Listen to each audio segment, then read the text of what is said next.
Kembali lagi bersama saya Abu Marlo dalam Cahaya Hati Antv. Mari kita jadikan Al-Quran sebagai lifestyle. Pemirsa, tadi kita sudah mendengar 2 kali ayat ini diulang-ulang, dan kita belum mendengarkan terjemahan ayat yang terakhir yang kita bahas, surat 32 ayat 9. Mari kita dengarkan dan simak baik-baik. Kemudian dia menyempurnakan dan meniupkan ke dalam tubuhnya roh ciptaannya, dan dia menjadikan bagi kamu pendengaran, penglihatan, dan hati, tetapi kamu sedikit sekali bersyukur. Jadi bisa dibayangkan 3 kali dalam ayat ini diulang-ulang bahwa manusia ini sedikit sekali yang bersyukur terhadap pendengaran, penglihatan, dan hati. Manusia bisa lebih galau, lebih bete dia ketika tidak mendapatkan apa yang dia inginkan, tapi dia lupa. Lupa terhadap kita ini memiliki sesuatu yang tidak ada harganya, priceless. Bahwa kita memiliki pendengaran. Bagaimana nikmat kita ketika bisa mendengar. Bagaimana nikmat kita ketika kita bisa melihat. Bagaimana nikmat kita ketika kita bisa berpikir dan berproses terus untuk bisa berpikir. Itu adalah hal yang sangat-sangat tidak ada harganya. Oleh karena itu, itulah peralatan dasar manusia yang bisa dilakukan, yang bisa kita sekarang gunakan untuk bisa memahami Al-Quran ini, pendengaran, penglihatan, dan hati. Pertanyaannya, ketika pendengaran, penglihatan, dan hati ini digunakan untuk bersyukur, digunakan selalu untuk bersyukur, pertanyaan besarnya, bagaimana cara mensyukuri pendengaran, penglihatan, dan hati?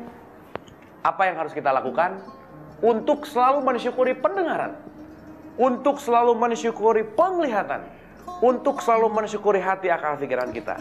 Karena kalau kita tidak memahami yang satu ini, boleh jadi kita telah mensia-siakan ciptaan Allah yang mega dahsyat, yang mega super canggih.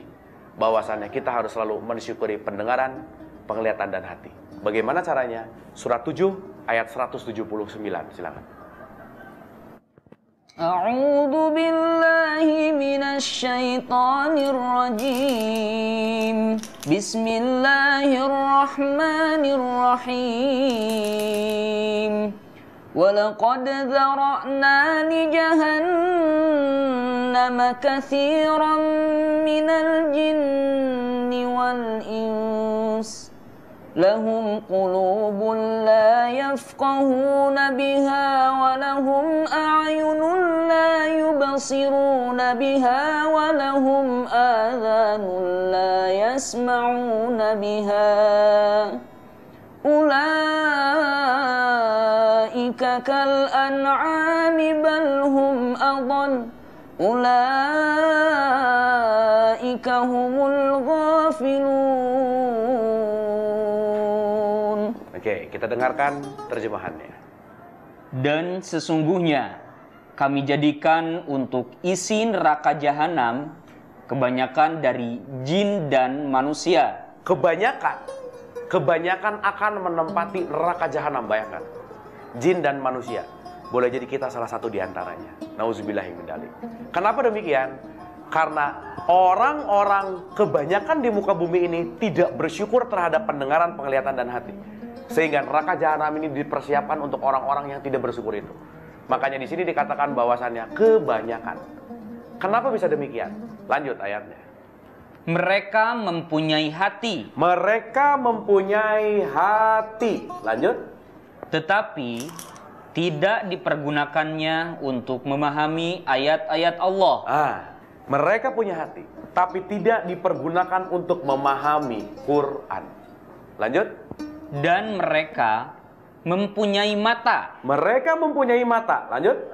Tetapi tidak dipergunakannya untuk melihat tanda-tanda kekuasaan Allah. Tanda-tanda atau ayat-ayat Allah yang ada di dalam Al-Quran. Mereka punya mata, tapi matanya tidak pernah dipergunakan untuk membaca Al-Quran. Lanjut. Dan mereka mempunyai telinga, tetapi tidak dipergunakannya untuk mendengar ayat-ayat Allah. Dan mereka punya telinga, tapi tidak pernah diperdengarkannya ayat-ayat Allah. Jadi hatinya tidak diisi Quran, matanya tidak diisi Quran, telinganya tidak diisi Quran. Apa kata Allah? Mereka itu seperti binatang ternak. Jadi kalau ada orang yang bentuknya dia punya mata, punya hidung, punya mulut, punya tangan, punya kaki, tapi pendengaran penglihatan, hati, akal, pikirannya, di dalamnya tidak ada Al-Quran, Allah mengatakan tidak ada bedanya dia sebagai binatang. Lanjut. Mereka itu seperti binatang ternak, bahkan mereka lebih sesat lagi. Pemirsa, ayat ini sangat lugas dikatakan di dalam Al-Quran. Ketika manusia tidak bersyukur, dan sedikit sekali manusia yang bersyukur terhadap pendengaran, penglihatan hatinya, bahwasannya mau apapun dia, mau apapun posisinya, mau apapun pekerjaannya, bagaimanapun dalam kondisi hidupnya, ketika manusia yang memiliki pendengaran, penglihatan, dan hati akal pikirnya tidak diisi ayat-ayat Al-Quran, tidak terinstal ayat-ayat Al-Quran, tidak layaknya orang itu seperti binatang ternak. Oleh karena itu pemirsa, peralatan dasar manusia untuk kita bisa memahami Al-Quran tidak ada lagi selain pendengaran, penglihatan, dan hati akal pikiran. Pemirsa di rumah, mudah-mudahan kita bisa mengambil pelajaran dari apa yang didiskusikan hari ini. Mudah-mudahan kita bisa menjadikan Al-Quran sebagai lifestyle hidup kita. Mari kita install selalu pendengaran, penglihatan, dan hati ini. Kita masukkan semuanya Al-Quran, Al-Quran sebagai pedoman hidup kita. Pemirsa, berjumpa lagi bersama saya di dalam topik yang lebih menarik lagi. Assalamualaikum warahmatullahi wabarakatuh.